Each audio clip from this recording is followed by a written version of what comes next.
अस्सलाम वालेकुम।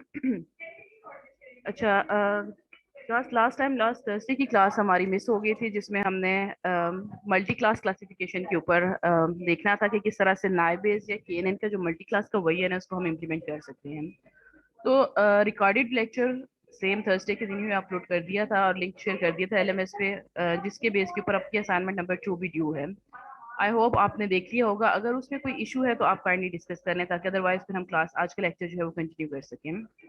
सो केनन के साथ देखा था, और उसके अलावा नाइबेस के साथ हमने देखा था मल्टी क्लास क्लासिफिकेशन। ये किस तरह से एसके लर्न की लाइब्रेरी के साथ आप built in data sets use कर सकते हैं, डेटा सेट्स को लोड कर सकते हैं। आपको आवाज आ रही है मेरी? कोई इशू तो नहीं है आवाज में? जी मैम, आ रही है बात। ठीक है, बैकग्राउंड की आवाज ज्यादा तो नहीं आ रही? No ma'am. Okay, that's good. अच्छा, लास्ट क्लास में हमने देखा था कि एसके लर्न जो लाइब्रेरी है वो सपोर्ट करती है मशीन लर्निंग के जितने भी बिल्ट इन एल्गोरिथम्स हैं। नाइबेस हो गया, केएनएन हो गया, स्पोर्ट वेक्टर मशीन होगी, रिग्रेशंस हो गए। तो ये सारे के सारे एसके लर्न के साथ है। मोर ओवर एसके लर्न में कुछ बिल्ट इन डेटा सेट्स भी है जिनको आप अपनी ट्रेनिंग के लिए लोड करके यूज कर सकते हैं। तो इसके लिए मैंने कहा था कि sklearn.org की अपनी वेबसाइट भी है, जिसमें इन डिटेल डेटा सेट्स भी मौजूद हैं, रियल वर्ल्ड डेटा सेट्स भी मौजूद हैं। लास्ट वीडियो में सारी डिटेल मौजूद है। किस तरह से आप बजाय इसके कि खुद से डेटा सेट लिस्ट के अंदर दें, उसकी बजाय आप लोड कर सकते हैं पूरी की पूरी फाइल। उसके फीचर्स को देख सकते हैं, उसकी टारगेट क्लास को देख सकते हैं, उसकी शेप देख सकते हैं कि कितनी नंबर ऑफ रोज कितने हैं, नंबर ऑफ कॉलम्स कितने हैं उस डेटा सेट के अंदर। ठीक है, प्रिंट करवा के उसकी वैल्यूज एक्चुअल चेक कर सकते हैं। उसके बाद हमने देखा था कि किस तरह से आपने टेस्ट स्प्लिटिंग करनी है, ट्रेनिंग की और टेस्ट सेट की। उस चीज का कि 70% अगर हमने ट्रेनिंग करना है, 30% टेस्ट करना है, तो किसी एक की टेस्ट की या ट्रेन की जो है वो वेटेज यहाँ पे टेस्ट, यहाँ पे 0.3 हमने टेस्ट की डिफाइन कर दी थी। तो वो 30% डेटा जो है ओवरऑल 30 रैंडमली, रैंडम जो है वो नंबर के थ्रू रैंडमली 30% डेटा जो है वो आपका आ जाएगा टेस्ट सेट के अंदर, और रिमेनिंग रेस्ट ऑफ द 70% जो है वो ट्रेनिंग सेट में आ जाएगा। गाजियन नाइबेज का जो एक्टिवेशन फंक्शन था उसको हमने यूज किया।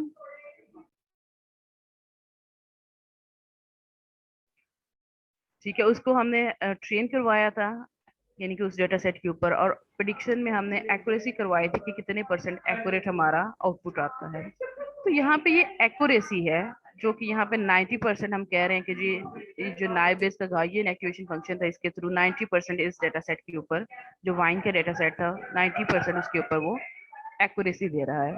तो यहाँ पे फैक्टर है एक्यूरेसी क्या होती है और उसको किस तरह से कैलकुलेट करते हैं।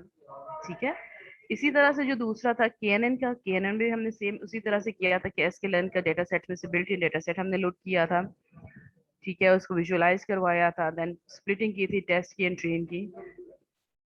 केएनएन का मॉडल जो है उसको लर्न करवाया था विद के की वैल्यू जो है डिफरेंट वैल्यूज के साथ किया था, 7 के साथ भी किया था, 5 के साथ भी, 9 के साथ भी। तो हर एक में हमें क्या मिली थी? एक्यूरेसी। यहाँ पे अब केएनएन की एक्यूरेसी जो है वो 70%, हम कह रहे हैं कि ये 70% सही एक्यूरेटली प्रिडिक्शन कर रहा है, क्लासिफिकेशन कर रहा है। और जो नाइबेस था वो 90% कर रहा था। तो ये एक्यूरेसी क्या पैरामीटर है और उसको किस तरह से कैलकुलेट करना है? ये होते हैं जी मैट्रिक्स। हम कह सकते हैं कि जी क्लासिफिकेशन इवेल्युएशन मैट्रिक्स, कि क्लासिफिकेशन को इवेल्युएट करने के लिए कि क्लासिफिकेशन आपकी कितनी अच्छी हुई है या कितनी बुरी हुई है, उनमें से एक पैरामीटर है एक्यूरेसी, जिसकी बेस पे हम कह सकते हैं कि एक्यूरेसी अगर ज्यादा होगी, 100 की जितनी नियरेस्ट होगी, 1 की जितनी नियरेस्ट होगी फ्रैक्शन में, उतना ही वो एल्गोरिदम अच्छा आउट परफॉर्म कर रहा है स्पेसिफिक डेटा सेट के लिए। जस्ट लाइक केएनएन के लिए वो 70% दे रहा है, और अगर हम नाइबेस देखें तो नाइबेस में वो सेम डेटा सेट के लिए वो 90% एक्यूरेसी दे रहा है। और केएनएन की डिफरेंट वर्जन अगर उसको 7% के साथ उसको के की वैल्यू जो नेबर्स हैं 9 या 5 या 7 के साथ देखें तो वो डिफरेंट हमें एक्यूरेसी वैल्यूज देता है। तो ये सारी वैल्यूज, एक्यूरेसी क्या है और ये किस तरह से वर्क करती है, ये सारी की सारी चीजें जो है वो आज हम देखेंगे आज के लेक्चर में, कि किस तरह से हम क्लेम कर सकते हैं कि कोई भी क्लासिफिकेशन एल्गोरिदम अच्छा है या बुरा है। तो उसके लिए कुछ एवेल्युएशन पैरामीटर्स हैं, यहाँ पे मैं आपके साथ शेयर कर देती हूँ। टॉपिक जो है एज एच लिस्ट डाउन नहीं है आपके कोर्स आउटलाइन के अंदर, लेकिन जरूरी है कि जब आप एक्यूरेसी कैलकुलेट करते हैं तो आपको पता हो कि एक्यूरेसी कैसे कैलकुलेट करते हैं और एक्यूरेसी होती क्या है, और इसके अलावा और कौन कौन से पैरामीटर्स हैं जो हम जिसकी बेसिस पे हम इवेलुएट कर सकते हैं कि कोई भी क्लासिफिकेशन एल्गोरिथम कितना अच्छा है या कितना बुरा है। तो classification evaluation performance evaluation matrix होते हैं, इसके लिए हमें एक कंफ्यूजन मैट्रिक्स बनाना पड़ता है, जिसकी मैं एग्जांपल आपको देती हूँ। ये हमारे पास वेदर का डेटा सेट था जो कि आपको क्विज में भी आपने यूज किया, और इसके अलावा हमने लेक्चर जो लास्ट ट्यूसडे का था उस पे भी इस पे हमने किया था। अब इसमें क्या है, ये देखिए दो हमारे पास इनपुट वैल्यूज है, वेदर एंड टेम्परेचर, और उसकी बेसिस पे हमारे पास आउटपुट लेबल आ रहा है प्ले का, प्ले यस और प्ले नो। तो मैं यहाँ पे ड्रॉ कर रही थी लेकिन आई थिंक वो शायद रेज हो गया है। एनोटेशन हम दोबारा ऑन कर लेते हैं। इसको बोला जाता है जी एक्चुअल क्लास। एक्चुअली जो आपके ट्रेनिंग सेट में या आपके डेटा सेट के अंदर इस इनपुट वैल्यू सनी और टेम्परेचर हॉट के लिए एक्चुअल प्ले जो है वो आप नो था, आउटपुट लेबल जो है। ठीक है, actual class label.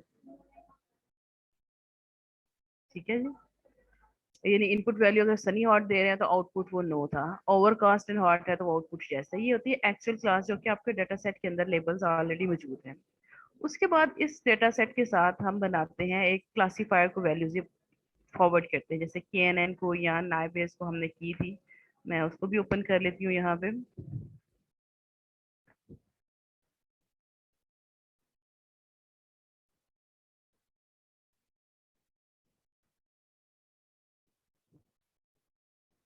Just like के एन एन बाइनरी और नाइबेस बाइनरी है। अच्छा ये देखिए यहाँ पे एक्चुअल क्लास और उसके बाद ये लेबल थे। उसके बाद हमने एक एल्गोरिदम को ट्रेन करवाया था और उसको लास्ट पे हम प्रिडिक्ट करवा रहे थे, यानी कि उसको कोई ना कोई वैल्यू पास कर रहे थे, सनी एंड हॉट दे रहे थे, और वो हमें प्रिडिक्ट करके बता रहा था कि आउटपुट क्लास इसकी नो आएगी। तो होता क्या है कि एक डाटा सेट में एक्चुअल क्लास ऑलरेडी लेबल मौजूद होते हैं कि किस वैल्यू के अगेंस्ट क्या आउटपुट लेबल आएगा, जिसकी बेसिस पे हम अपना मॉडल ट्रेन करते हैं। ट्रेनिंग सेट भी इसको बोला जाता है। और उसके बाद हम मॉडल को ट्रेन करके प्रिडिक्शन उससे करवाते हैं। जस्ट लाइक इस एग्जांपल में है कि मॉडल को हमने एसके लर्न गाजियन मॉडल हमने ट्रेन करवाया, और उसके बाद उस मॉडल को कहा कि वो प्रिडिक्ट करे, ये वैल्यूज उसको पास की कि वेदर सनी हो और जो साथ में टेम्परेचर है वो हॉट हो। तो वो उस प्रिडिक्शन करके इस जो ट्रेन किया था मॉडल, उसने हमें बताया कि आउटपुट क्लास नो आएगी। अब हमें नहीं पता कि इन वैल्यू के अगेंस्ट जो हमारी एक्चुअल क्लास की जो ट्रेनिंग सैंपल थे वो वैल्यू यस दे रहे हैं या नो दे रहे हैं। तो इसलिए दो क्लासेस बनती है, एक तो एक्चुअल लेबल होते हैं जो कि हमारे ट्रेनिंग सैंपल के अंदर डेटा सेट के अंदर मौजूद होते हैं। नंबर टू, जब हम मॉडल ट्रेन करवाते हैं तो मॉडल ट्रेनिंग के बाद प्रिडिक्टेड क्लास आ जाती है, यानी कि जो आपके मॉडल सेम वैल्यू के लिए प्रिडिक्ट कर रहा है। वो हो सकता है वो वही हो जो कि ऑलरेडी इस लेबल में मौजूद है, सनी हॉट हम उसको पास करें वो हमें नो दे, और मे बी वो डिफरेंट वैल्यू दे। प्रिडिक्टेड क्लास इसको बोला जाता है। तो आप लोगों ने लास्ट दो लेक्चर लिए होंगे, उसमें हम प्रिडिक्शन करवा रहे हैं। प्रिडिक्शन का कुछ ना कुछ आइडिया आपको होगा। प्रिडिक्टेड क्लास इसको बोलते हैं, जो कि मॉडल को सेम वैल्यूज जो हम पास करते हैं तो वो उस हिसाब से जो आउटपुट देता है वो यहाँ पे हम लेबल लगा देते हैं। अच्छा अब देखिए कि ये लेबल सनी हॉट हम नाइबेस बाइनरी को या केनन को बाइनरी देते हैं, तो वो हमें हो सकता है कि वो आउटपुट नो ही दे, और मे बी वो आउटपुट हमें यस दे दे। ठीक है। ठीक है, उसके बाद ओवरकास्ट और हॉट दें तो वे भी हमें आउटपुट यस दे दे, जो कि एक्चुअल में भी था, और मे भी हो सकता है कि रेनी माइल्ड दे हमें तो वो हमें आउटपुट नो दे दे। कुछ लेबल होते हैं जो एक्चुअल क्लास में ऑलरेडी मौजूद होते हैं, और प्रिडिक्टेड क्लास के लेबल जो आपका मॉडल आपने ट्रेन किया है मशीन लर्निंग के एल्गोरिदम या डीप लर्निंग के एल्गोरिदम के थ्रू, तो वो हमें सेम डाटा के लिए क्या आउटपुट दे रहा है वो आ जाती है प्रिडिक्टेड क्लास। तो एक्चुअल क्लास की वैल्यूज लेबल्स मौजूद है, प्रिडिक्टेड क्लास के हम वन बाय वन ये सारी वैल्यू दोबारा मॉडल को देते जाते हैं, और जो जो वो प्रिडिक्ट करता जाता है वो हम साथ साथ में लिखते जाते हैं। ये मैं यहाँ पे लिस्ट डाउन कर देती हूँ ताकि हम फिर कंफ्यूजन मैट्रिक्स इनकी बेसिस के ऊपर, इन वैल्यूज की बेसिस के ऊपर हमने बनाना है कंफ्यूजन मैट्रिक्स। और उसके बाद फार्मूला के थ्रू हम एक्यूरेसी कैलकुलेट करेंगे कि जो मॉडल बनाया था जिसने ये वैल्यूज प्रिडिक्ट की हैं उसकी एक्यूरेसी 70% आ रही है, 80% आ रही है, और 90% आ रही है। मैम ये प्रेडिक्टिव क्लास अपनी तरफ से दे रहे हैं? प्रिडिक्टेड क्लास मैं अज्यूम कर रही हूँ कि मॉडल जो केएनएन का था जिसको हमने वैल्यूज पास की, जस्ट लाइक जिसको हमने ट्रेन करवाया था बाइनरी क्लासिफिकेशन के लिए, बाइनरी केएनएन या बाइनरी नाइवेस, तो वो हमें ये इन इन वैल्यूज के अगेंस्ट वेदर और टेम्परेचर की इन वैल्यूज के अगेंस्ट ये प्रिडिक्शन करके दे रहा है। ठीक है, ये आप 1 बाय 1 वैल्यू पास करके अपने मॉडल को भी प्रिडिक्ट करवा सकते हैं कि वो एक्चुअली क्या दे रहा है और क्या नहीं दे रहा।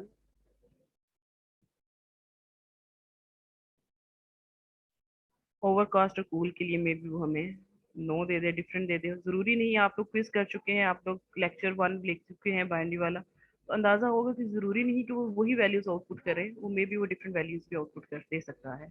और यही जो डिफरेंस होता है, इसी की बेसिस के ऊपर हम एक्यूरेसी कैलकुलेट करते हैं।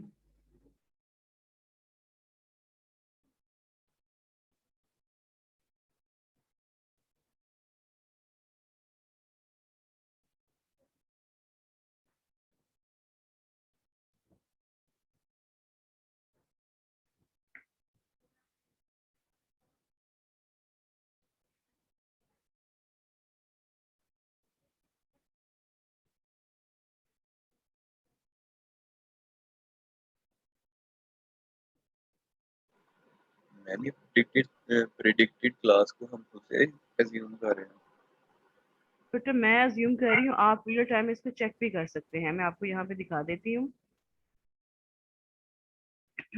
अगर आपको ये बाइनरी वाला नाइव बेस याद हो, तो इसमें सारा मॉडल ट्रेन करवा लेते हैं और उसके बाद ये वैल्यूज पास कर रहे हैं आप मॉडल को, और मॉडल उसके अगेंस्ट कोई ना कोई क्लास प्रिडिक्ट करवाता है। तो ये जो प्रिडिक्ट करवाता है, ये क्लास हम यहाँ पे लगा रहे हैं कि जो सनी हॉट के लिए हो सकता है आपका एक्चुअल जो लेबल थे ट्रेनिंग सैंपल के अंदर वो यस का हो, और आपको मॉडल इसको प्रिडिक्ट करके नो क्लास पे कर दे, और मे बी कि वो सेम ही कर दे जो एक्चुअल में था यस, तो प्रिडिक्टेड में भी नो हो।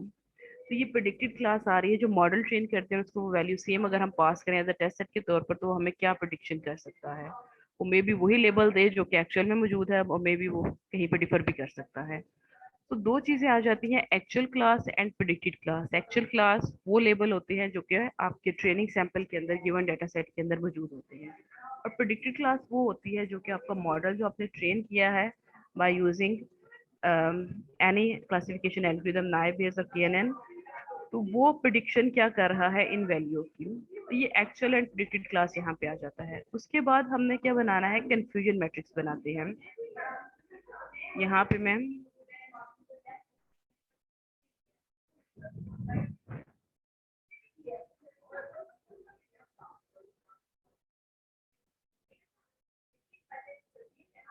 कंफ्यूजन मैट्रिक्स में हम ड्रॉ करते हैं।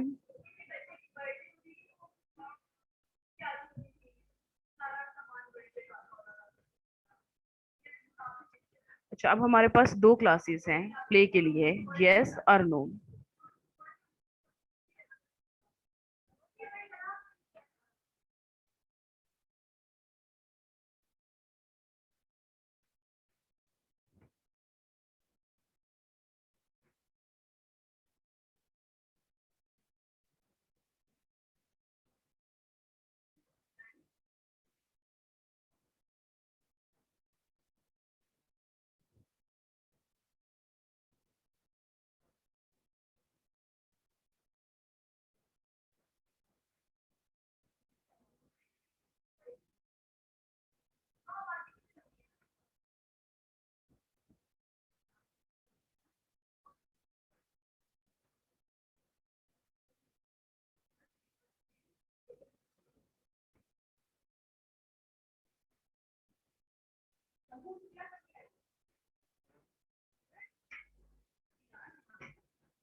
अच्छा, एक्चुअल क्लास की मैपिंग मैं यहाँ पे कर रही हूँ, वर्टिकल पे, और हॉरिजेंटल पे हमारी प्रिडिक्टेड क्लास की मैपिंग आ जाएगी। एक्चुअल क्लास यहाँ पे,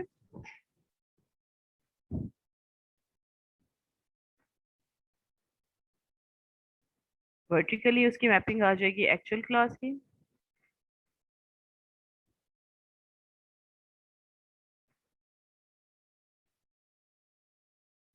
और जो प्रिडिक्टेड क्लास है उसकी मैपिंग आ जाएगी यहाँ पे हॉरिजेंटली।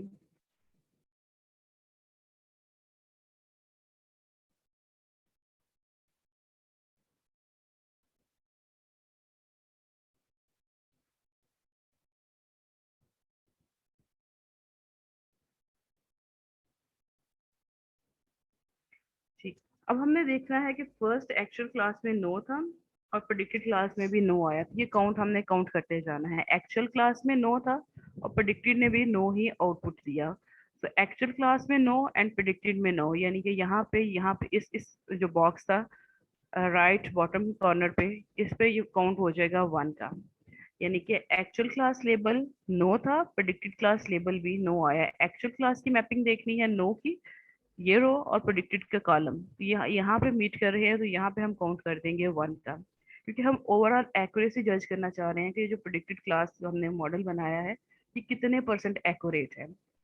ठीक, उसके बाद सेकंड देखिए, सेकंड में नो था, एक्चुअल में यस, एक्चुअल में नो था, प्रेडिक्टेड में यस आया, तो इसकी लेबलिंग कहाँ पे आएगी?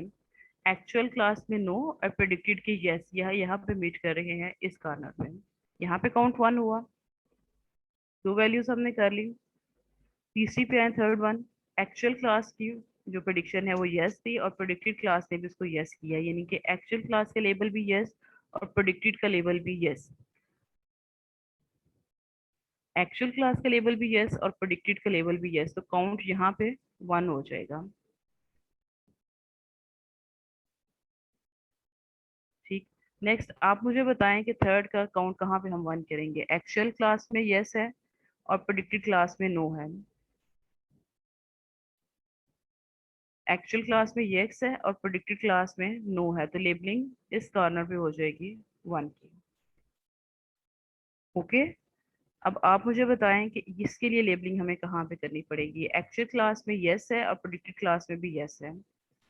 मैम ये ट्रू पॉजिटिव होगा। फर्स्ट में, यहाँ पे फर्स्ट में हम जो एक्चुअल में भी यस है और प्रेडिक्टेड में भी यस है, तो इसका काउंट हम 1 करेंगे +1 यहाँ पे, इसको भी हमने चेक किया।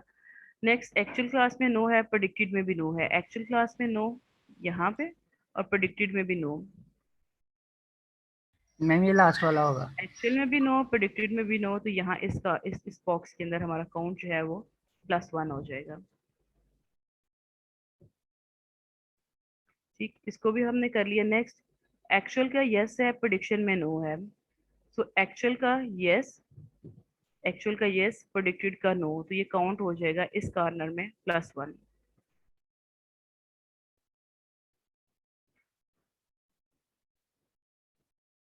नेक्स्ट आ जाएगा एक्चुअल में नो,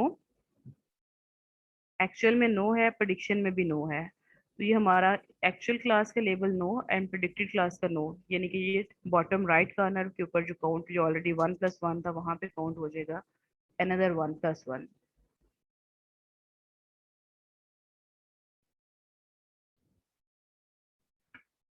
यस, एक्चुअल में भी यस, प्रेडिक्शन में भी यस, तो ये जो टॉप लेफ्ट कॉर्नर पे है यहाँ पे +1 एक और हो जाएगा, एक्चुअल में भी यस, एक्चुअल क्लास लेबल भी yes and predicted class label भी यस।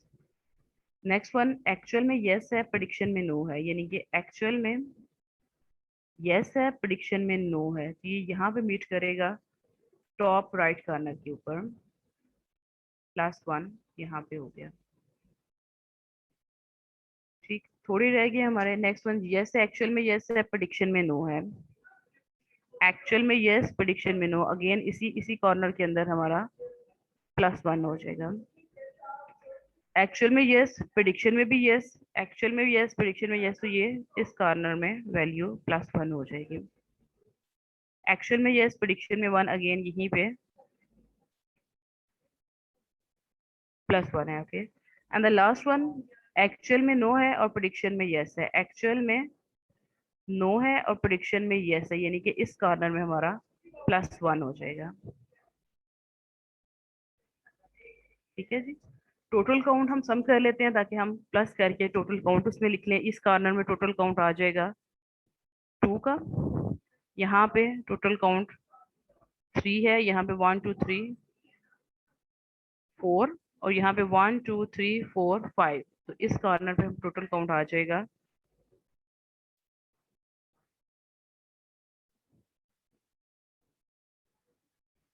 5। ठीक है जी, तो ये टोटल काउंट हमने यहाँ पे इसका सम करके लिख लिया, हर एक मैट्रिक्स की हर एक वैल्यू के अगेंस्ट है। तो यहाँ तक कोई कंफ्यूजन लोग समझ ना आई हो कि ये वैल्यू 5 4 2 3 कहाँ से आ गई है। ये मैं दोबारा रिपीट कर दूं कि एक एक्चुअल क्लास होती है जो हमारे डेटा सेट में लेबल मौजूद होती है, ट्रेनिंग सैंपल के अंदर मौजूद होता है, और उसके बाद हम मॉडल जब अपना ट्रेन करते हैं तो मॉडल को अगर same values as a test set के तौर पर दें तो जो वो आउटपुट देते हैं वो लिख लेते हैं, एंड देन उनके कंपेरिजन के अगेंस्ट ये कंफ्यूजन मैट्रिक्स बनाते हैं जिसमें हम ये जो वर्टिकली एक्चुअल क्लास का लेबल ऐड कर लेते हैं और हॉरिजॉन्टली प्रेडिक्टेड क्लास का लेबल ऐड कर लेते हैं। तो जहाँ पे यस एक्चुअल में भी हो, प्रेडिक्शन में भी यस, तो यहाँ पे सम वन कर देते हैं, एक्चुअल में यस प्रेडिक्शन में नो हो तो यहाँ पे ऐड कर देते हैं, एक्चुअल में नो प्रेडिक्शन में यस यहाँ पे काउंट प्लस कर देते हैं, और एक्चुअल में भी नो प्रेडिक्शन में भी नो हो तो यहाँ पे काउंट प्लस कर देते हैं।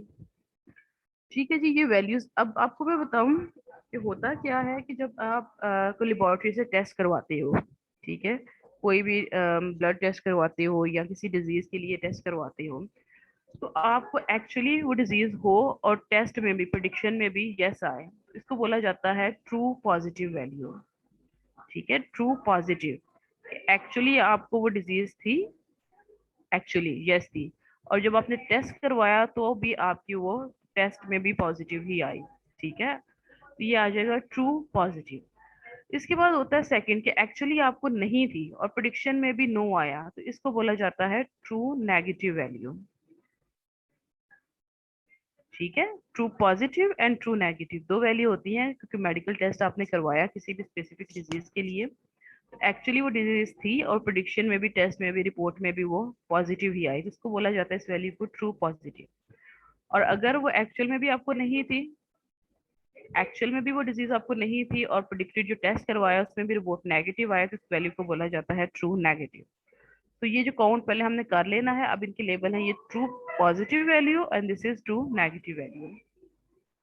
उसके बाद क्या होता है कि सम टाइम एक्चुअल में तो आपको वो नहीं था, लेकिन मिस्टेकनली गलती से जो वो टेस्ट करवाया रिपोर्ट में वो पॉजिटिव आ गया। ठीक है, एक्चुअल में आपको वो डिजीज नहीं थी, लेकिन गलती से कोई रीडिंग लेते हुए या किसी और फैक्टर की वजह से, जैसे मूवीज में अक्सर होता है कि बीमारी नहीं होती, कहते दे दीजिए आपको कैंसर है, अगला बंदा जो है 2 महीने आपके पास, तो वो एट द एंड पता चलता है जी वो गलती से टेस्ट रिपोर्ट ही गलत आई थी, एक्चुअल में वो डिजीज नहीं थी, प्रेडिक्शन में वो पॉजिटिव आ गई, तो ऐसी वैल्यूज को बोला जाता है फॉल्स पॉजिटिव, कि गलती से पॉजिटिव आ गई वैल्यू, फॉल्स पॉजिटिव वैल्यू। ठीक है, उसके बाद ये फोर्थ वैल्यू रह गई है, इसमें ये होता है कि एक्चुअली तो आपको था वो बीमारी, लेकिन गलत रीडिंग की वजह से वो टेस्ट रिपोर्ट में नेगेटिव आ गई, इसको बोला जाता है गलती से नेगेटिव आने वाली रिपोर्ट, यानी कि फॉल्स नेगेटिव। ठीक है जी, तो ये हमारे पास है एक्चुअल में वो डिजीज थी यस, एक्चुअल में क्लास यस थी, प्रिडिक्शन में भी yes I, true positive values. Actual में भी नहीं थी, प्रिडिक्शन में भी नहीं थी, ट्रू नेगेटिव वैल्यू। एक्चुअल में आपको नहीं थी, गलत टेस्ट रिपोर्ट में पॉजिटिव आ गई, जिसको बोला जाता है फॉल्स पॉजिटिव, गलती से पॉजिटिव आना। और एक्चुअल में तो थी लेकिन गलत टेस्ट रिपोर्ट में नेगेटिव आ गई, जिसको बोला जाता है गलती से नेगेटिव आना, यानी कि फॉल्स नेगेटिव। ये 4 पैरामीटर्स आ गए। अगर आपको यहाँ तक समझ आ गया है तो बाकी काम बड़ा आसान है। अब हमने सिंपल क्या लगाना है, अब हमने सिंपल एक्यूरेसी का फॉर्मूला लगाना है। एक्यूरेसी का फॉर्मूला ये होता है true positive value plus true negative values, इन दोनों को सम कर लिया जाए। ठीक है, और इनको डिवाइड कर दिया जाए किस चीज के ऊपर, true positive value plus true negative value plus false positive and plus false negative, ये यानी कि फॉर्मूला है एक्यूरेसी का। एक्यूरेसी का फॉर्मूला है जी ट्रू पॉजिटिव, ये जो आपको पता चल चुका है ट्रू पॉजिटिव वैल्यू कौन सी है, ट्रू नेगेटिव का भी पता चल चुका है, बस फॉर्मूला में अब हमने वैल्यूज पुट करनी है। तो फॉर्मूला ये है true positive plus true negative, sum कर लें डिवाइडेड बाय सारी वैल्यूज को सम करके डिवाइड कर दें, यहाँ पे ये प्लस साइन है, तो इसको यहीं पे हम प्लस कर देते हैं।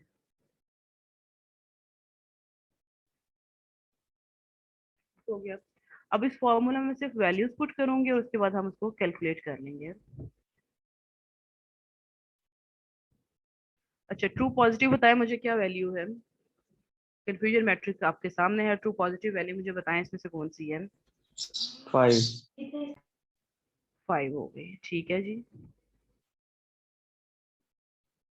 5 प्लस ट्रू नेगेटिव वैल्यू क्या है? 3 3 हो गई, okay. Divided by true positive क्या वैल्यू है? 5। 5 प्लस नेगेटिव 3 3 है, okay. And false positive value कौन सी है? 2 2। एंड फॉल्स नेगेटिव वाली वैल्यू क्या है? 4 4 हो गया, ठीक है जी। अब करें जरा इसको सम। 5 प्लस 3 आ गया 8, डिवाइडेड बाय 8 9 10 14। 40 8 डिवाइडेड बाय 14 कितना आता है? 0.57 0.57। और इसको अगर हमने परसेंटेज में लिखना हो तो ये आ जाता है 57% एक्यूरेसी आई इस मॉडल की जिससे ये वैल्यूज प्रेडिक्ट की हैं। तो एक्यूरेसी ऐसे कैलकुलेट करते हैं, 57% एक्यूरेसी आ गई। अब जब हम करते हैं नाइव बेस को विद मल्टी क्लास के लिए, तो उसमें हमने जैसे यहाँ पे स्क्रीन पे मल्टी क्लास के लिए करते हैं, तो उसमें हम फॉर्मूला नहीं देते, सिर्फ पैरामीटर देते हैं कि प्रिडिक्ट कर दे। मैट्रिक्स डॉट इंपोर्ट करते हैं इसके लर्न में से मैट्रिक्स का जो फंक्शन है, और मैट्रिक्स डॉट एक्यूरेसी स्कोर उसको दे देते हैं। तो वो हमें खुद से इस फॉर्मूला के तहत जो हमने ये फॉर्मूला सारा किया है, डायरेक्ट एक कंक्रीट एक्यूरेसी की वैल्यू देती है। वो आपको कंफ्यूजन मैट्रिक्स नहीं रिटर्न करते, वो आपको एग्जैक्टली एक्यूरेसी कैलकुलेट करके दे देते हैं। और अगर आपने कंफ्यूजन मैट्रिक्स रिटर्न करवाना हो तो इनफैक्ट वो भी कंफ्यूजन मैट्रिक्स भी इस फॉर्म में दे देते हैं, जिसमें true positive, true negative, false positive और फॉल्स नेगेटिव वैल्यूज मौजूद होती हैं। ठीक है जी, समझ आया कि ये हम किस तरह से किस बेसिस के ऊपर कहते हैं कि जी नायर बेस जो है उसकी एक्यूरेसी 90% है और केएनएन की एक्यूरेसी जो है वो 70% है। तो जिसकी एक्यूरेसी जितनी अच्छी होगी स्पेसिफिक डेटा सेट के लिए, हो सकता है किसी और डेटा सेट पे नायर बेस जो है वो 95% पे आ जाए और नायर बेस केएनएन 95% एक्यूरेसी दे दे, और नायर बेस जो है वो 60 पे आ जाए उसकी एक्यूरेसी। तो ये डेटा सेट पे डिपेंड करता है उसकी नेचर के ऊपर कि किस किस्म का एल्गोरिदम इसके ऊपर आउट परफॉर्म करेगा। एक्यूरेसी की बेसिस पे हम क्लेम करते हैं कि ये एल्गोरिदम अच्छा है और या ये बुरा है इस स्पेसिफिक डेटा सेट के लिए। और एक्यूरेसी को अगर हम रूट लेवल पे जाके देखें किस तरह से कैलकुलेट करते हैं, तो वो सारा प्रोसीजर आपको साथ शेयर कर दिया है। कोई क्वेश्चन इसमें हो एक्यूरेसी कैलकुलेशन में? नहीं है, अच्छी बात है।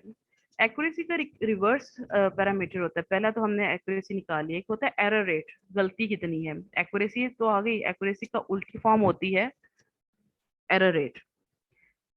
एरर रेट ये होता है कि 1 में से माइनस कर लें एक्यूरेसी तो आपके पास एरर रेट आ जाता है। बजाय आप एक्यूरेसी बताने के आप बता दें कि एरर रेट 10% है। एरर रेट जितना कम होगा इट मीन्स कि एल्गोरिथम उतना अच्छा है, जितनी एक्यूरेसी ज्यादा होगी या जितना एरर रेट कम होगा इट मीन्स कि उतना ही एल्गोरिथम अच्छा है। तो सेकंड पैरामीटर जो हम यूज कर सकते हैं किसी भी एल्गोरिदम को चेक करने के लिए वो है error rate. Error rate error rate का सिंपल लेमैन फॉर्मूला क्या है? 1 माइनस एक्यूरेसी। ठीक है, आप क्या कर सकते हैं कि 1 में से माइनस करें एक्यूरेसी की। जैसे 1 में से 0.57 एक्यूरेसी की वैल्यू आई थी, तो 1 में से 0.57 माइनस कर लें तो रिमेनिंग आपके पास क्या आएगी वैल्यू?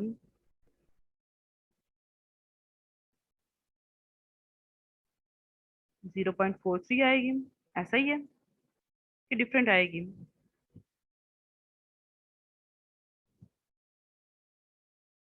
जी, किसी का माइक जो है वन म्यूट नहीं हो रहा।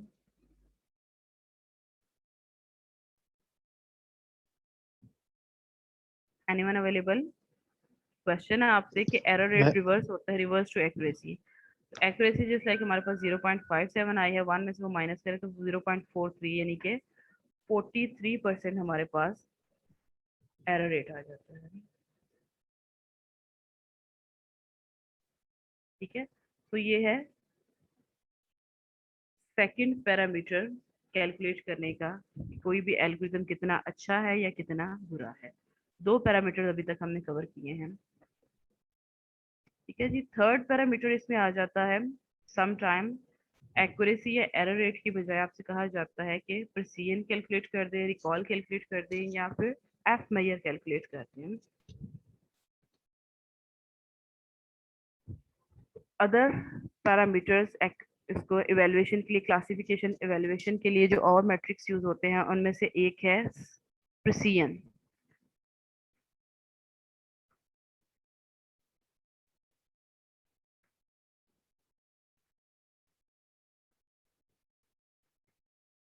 ठीक है, सो प्रिसिजन में वैल्यूज यही true positive, true negative, false positive और फॉल्स नेगेटिव यूज होने से फॉर्मूला यहाँ पे मैं शेयर करती हूँ, फिर वैल्यूज पुट करके हम इजीली प्रिसिजन कैलकुलेट कर सकते हैं। सो प्रिसिजन का फॉर्मूला है जी true positive divided by true positive plus false positive. और ये फॉर्मूलाज आपको याद रखने पड़ेंगे या आपको राइट नहीं करके दिए जाएंगे। ये लिख लें अपने नोटबुक के ऊपर ताकि आपको याद रहे। तो ट्रू पॉजिटिव है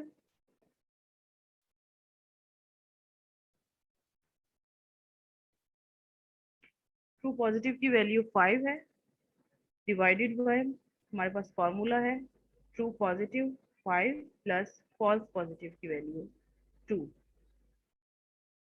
अगर हम ये इसको सम करें तो ये डिवाइड करें 5 डिवाइडेड बाय 7 आ जाएगा which is approximately equal to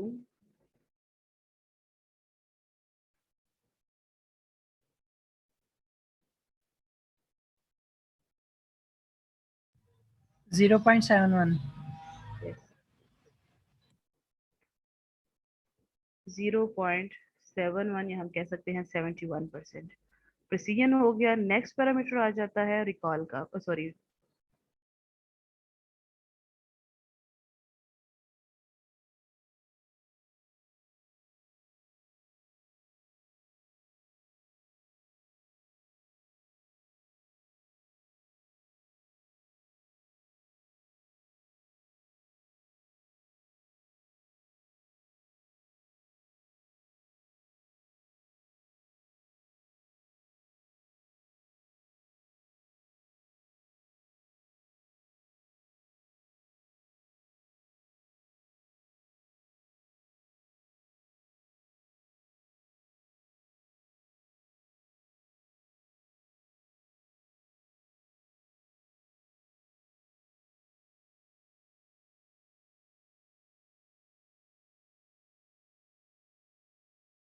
actually हमारा कनेक्शन लॉस्ट हो गया था जिसकी वजह से मुझे लग रहा है कि शायद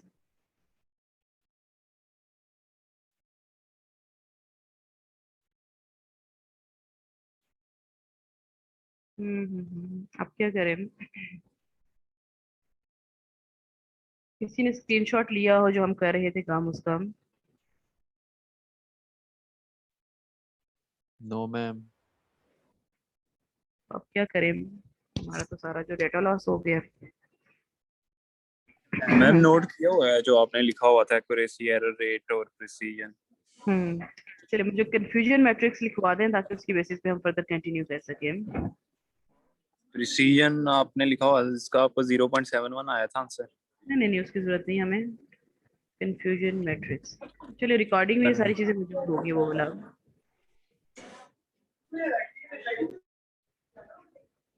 दोबारा से समझा दे, कोई मसला। कोई मसला नहीं है, दोबारा से हमारे पास 5422 था। ओके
जी ट्रू नेगेटिव की वैल्यू क्या थी हमारे पास?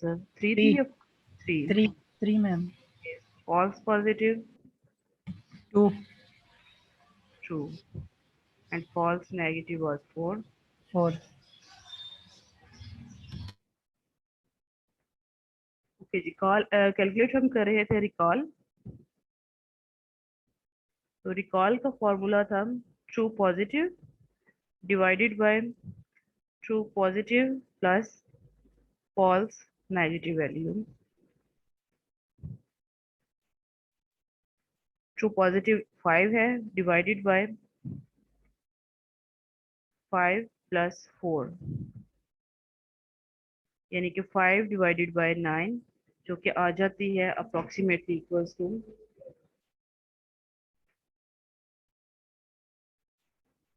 0.55 के। ठीक है, यानी कि 55% हमारा रिकॉल आ गया। अच्छा, प्रिसीजन की वैल्यू आपके पास होगी, रीडिंग आपने लिखी होगी। इन दोनों की बेसिस के ऊपर नेक्स्ट जो हमारा पैरामीटर है जिसको हम कैलकुलेट करते हैं वो आ जाता है एफ मेजर। अच्छा, एफ मेजर जरूरी है, उतना ही जरूरी है जितना कि एक्यूरेसी जरूरी होती है। होता क्या है कि मे बी आपके डेटा सेट में नॉर्मली होता है, कहा जाता है कि 50% सैंपल्स यस क्लास के हो, 50% नो क्लास के हो। इसको बोला जाता है balance data set. Just in case कि आपका डेटा सेट बैलेंस ना हो, यानी कि पॉजिटिव यस क्लास के सैंपल्स तो ज्यादा हो लेकिन नेगेटिव क्लास नो क्लास के सैंपल्स कम हो, या नो क्लास के सैंपल ज्यादा हो और डोमिनेट कर रही हो, यानी क्योंकि जैसा आप डेटा सेट ट्रेन करेंगे वैसा ही आपका मॉडल बिहेव करेगा। तो यूजुअली हम डेटा सेट को बैलेंस रखते हैं, यानी कि 50-50% दोनों के सैंपल्स हों, कि अगर 100 आपके पास रोज है तो उसमें से 50 यस क्लास की हो, 50 नो क्लास की हो। समटाइम ऐसा होता है कि रियल वर्ल्ड डाटा सेट जब हम कैलकुलेट करते हैं तो वो इतना हमें एक्यूरेट बैलेंस डाटा सेट नहीं मिलता। उसमें हो सकता है एक क्लास तो डोमिनेट कर रही हो, दूसरे के सैंपल जो है वो कम हो। तो उस सूरत में जब डाटा आपका बैलेंस इम्बैलेंस हो, बैलेंस ना हो, तो फिर आप एक्यूरेसी कैलकुलेट नहीं करते, फिर आपको कहा जाता है, सजेस्ट किया जाता है कि रिसर्च के लिए एफ मेजर कैलकुलेट करें। अगर आपका डाटा बैलेंस्ड है तो फिर आप एक्यूरेसी ही आपसे कहा जाता है कि कैलकुलेट करें। लेकिन जस्ट इन केस कि अगर डाटा सेट बैलेंस नहीं है, इम्बैलेंस है, यानी कि सैंपल जितनी भी हर क्लास की जो रिप्रेजेंटेशन है वो पूरी नहीं है, इक्वल नहीं है, तो फिर उस केस में एफ मेजर कैलकुलेट किया जाता है। तो एफ मेजर का फॉर्मूला होता है जी 2 multiplied by precision multiplied by recall. तो एफ मेजर कैलकुलेट करने के लिए आपको प्रिसीजन भी कैलकुलेट करना पड़ेगा एंड रिकॉल भी, and this is divided by precision plus recall. अगर आप F measure imbalance data set है तो एफ मेजर कैलकुलेट करना है, और एफ मेजर के लिए आपके पास प्रिसीजन एंड रिकॉल की वैल्यू होगी तो ही आप वो कैलकुलेट कर सकेंगे। तो अब हमारे पास प्रिसीजन की वैल्यू भी है, हमारे पास रिकॉल की वैल्यू भी है। प्रिसीजन की क्या वैल्यू आई थी 0.71 एंड रिकॉल की वैल्यू है 0.55। ये फ्रैक्शन वैल्यू आपने यहाँ पे लिखनी है, divided by precision is 0.71 plus recall is 0.55।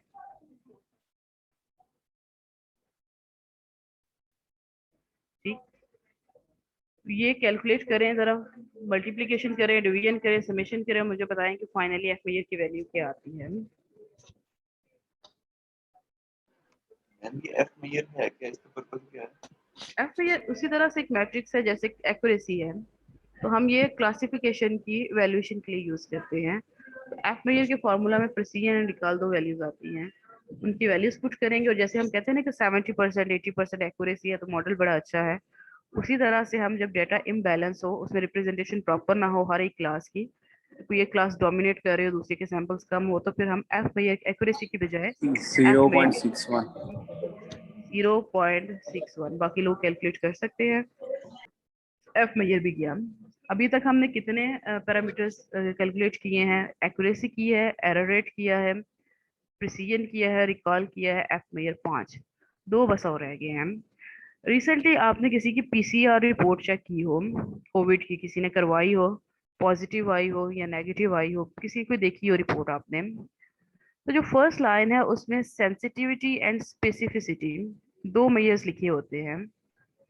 ठीक है, रिसेंटली एक स्टूडेंट है आर्टिफिशियल इंटेलिजेंस बीएसएससी के, उसकी पॉजिटिव रिपोर्ट आई, उसे शेयर की थी। तो उसमें फर्स्ट लाइन में सेंसिटिविटी एंड स्पेसिफिसिटी की वैल्यूज दी हुई हैं पीसीआर की रिपोर्ट में। तो वो सेंसिटिविटी एंड स्पेसिफिसिटी किस तरह से कैलकुलेट करते हैं इनके जैसे मैंने आपको बताया ना कि प्रिडिक्टेड क्लास और एक्चुअल क्लास में होता है कि एक्चुअली आपको वो हो, लेकिन और प्रिडिक्शन में भी आपके रिपोर्ट में भी यस आ जाए। एक्चुअल में आपको नहीं है, प्रिडिक्शन में वो नहीं है, तो ट्रू नेगेटिव होती है। एक्चुअल में ना हो लेकिन टेस्ट रिजल्ट में वो पॉजिटिव आ जाए तो फॉल्स पॉजिटिव वैल्यू है। तो इसी तरह से अगर एक्चुअल में आपको हो वैल्यू और लेकिन प्रिडिक्शन में जो है वो ना आ जाए तो वो फॉल्स नेगेटिव। तो इन्हीं वैल्यूज की बेसिस के ऊपर हमारे सेंसिटिविटी एंड स्पेसिफिसिटी दो मेजर हैं जो कि लैब रिपोर्ट के लिए, पीसीआर के लिए भी वही मेंशन किए जाते हैं। तो उसको किस तरह से हम कैलकुलेट कर सकते हैं? सेंसिटिविटी, इसका फॉर्मूला है true positive divided by true positive plus false negative. False negative यानी कि जो फॉर्मूला रिकॉल का था वही सेंसिटिविटी का फॉर्मूला है। उसी तरह से आप उसको कैलकुलेट कर सकते हैं। नेक्स्ट टाइम अगर आप कोई मेडिकल रिपोर्ट पढ़े तो ये पैरामीटर्स होते हैं जिसकी बेसिस के ऊपर आउटपुट समहाउ दिया जाता है। तो आपको पता हो कि ये क्या पैरामीटर्स हैं, उनको किस तरह से आप प्रिडिक्ट कर सकते हैं, कैलकुलेट कर सकते हैं। सो इन दिस केस, इस एग्जांपल में ट्रू पॉजिटिव हमारे पास 5 है, तो divided by 5 plus false negative which is 4। तो ये हमें पता है कि हमने पहले ऑलरेडी कैलकुलेट की थी, which is approximately equals to 0.55। And the last parameter है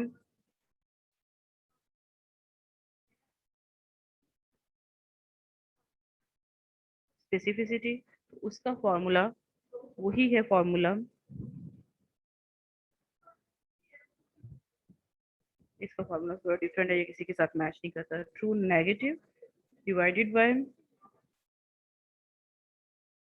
false positive plus true negative.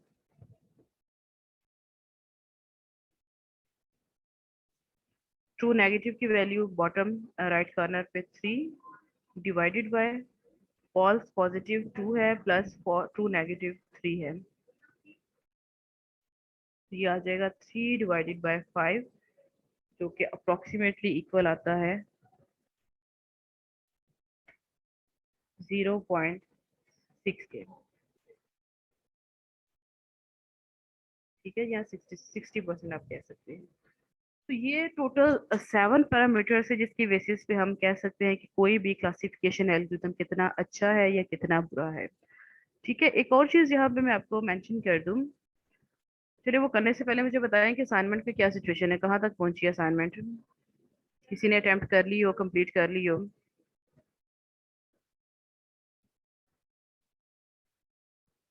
कोई क्वेश्चन नहीं है असाइनमेंट से रिलेटेड? कोई इशू नहीं है?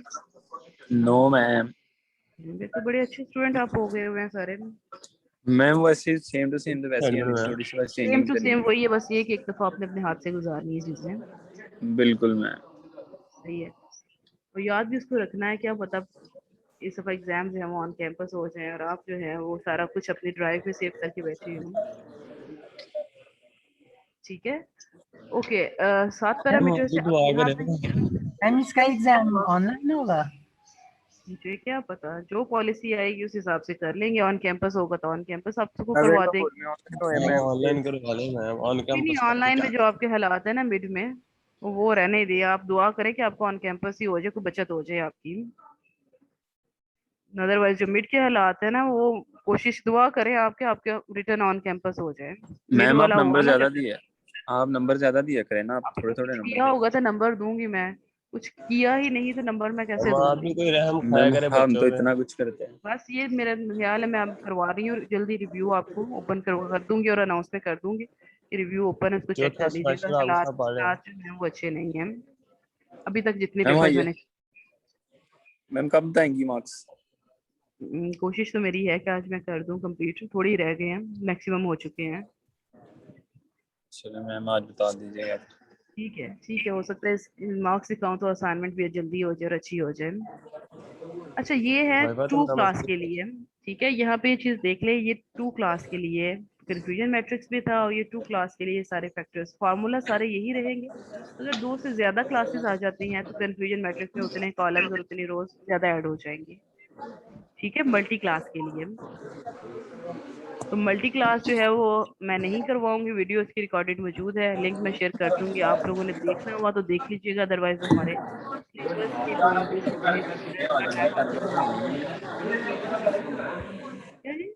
अगर आप लोगों को इंटरेस्ट हुआ फ्यूचर में या वैसे आप देखना चाह रहे हैं कि मल्टी क्लास के लिए 2 से ज्यादा क्लासेस हो तो फिर किस फॉर्मूलाज यही रहेंगे, एक्यूरेसी, एरर रेट का ये निकाला मेजर का, लेकिन true positive, true negative, false positive, false negative values कैसे कैलकुलेट करनी है वो डिफरेंट, उसका मैं लिंक शेयर कर दूंगी,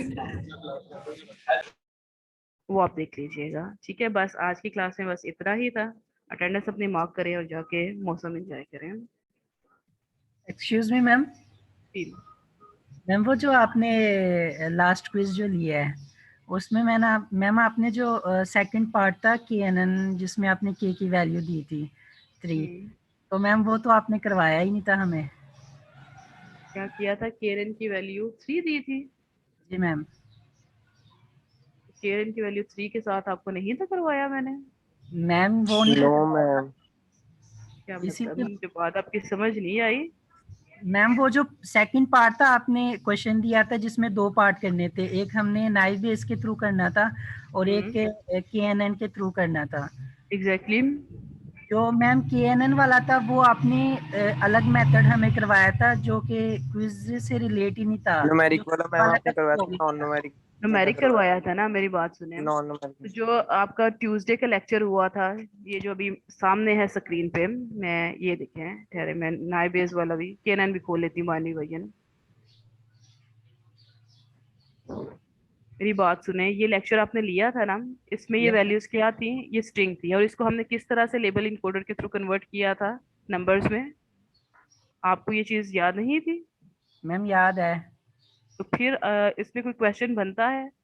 लेकिन मैम जी आपने हमें नहीं, नहीं, मैम एक चीज जब आपने आपको वैल्यू कवर हो गई, आपको पता है कि अगर इस तरह का डाटा सेट है और उसको ऑलरेडी बता भी गया है कि उसको न्यूमेरिक में आप कैसे कन्वर्ट कर सकते हैं। लेकिन मैम ये तो नहीं था बताया ना कि के की वैल्यू क्या है, वो जब आपने उसको 3 कर दिया है तो वो उसकी के समझ की नहीं वैल्यू आई। मतलब के की वैल्यू हम डिफरेंट कर सकते हैं। हम 5 की नियरेस्ट नेबर 5 ले सकते हैं, हम 3 ले सकते हैं, 9 इनफैक्ट ले सकते हैं। तो आपको दी थी कि के 3 यानी कि जब आपने मेजॉरिटी वोटिंग स्कीम के थ्रू डिसाइड करना है तो आपने 3 बाउंड्रीज चेक करनी है। 3 जो है वो मिनिमम डिस्टेंस वाली वैल्यूज देखनी है, उनका लेबल क्या आता है। आप कह रहे हैं आपको करवाया नहीं है, मैंने लेक्चर इसमें किया, आपको बताया नहीं था कि किस तरह से आप स्ट्रिंग की वैल्यूज को न्यूमेरिक वैल्यूज में कन्वर्ट कर सकते हैं, ये भी बताया था। और के की वैल्यू 3 आप कह रहे हैं, तो 3 भी ले सकते हैं, 5 ले सकते हैं। 3 के साथ मैंने आपको क्यों नहीं करवाया हुआ? फर्स्ट लेक्चर था केएनएन, उसमें हमने 3 के साथ ही एग्जांपल की थी सॉल्व, जो आपकी स्लाइड्स में भी मौजूद है।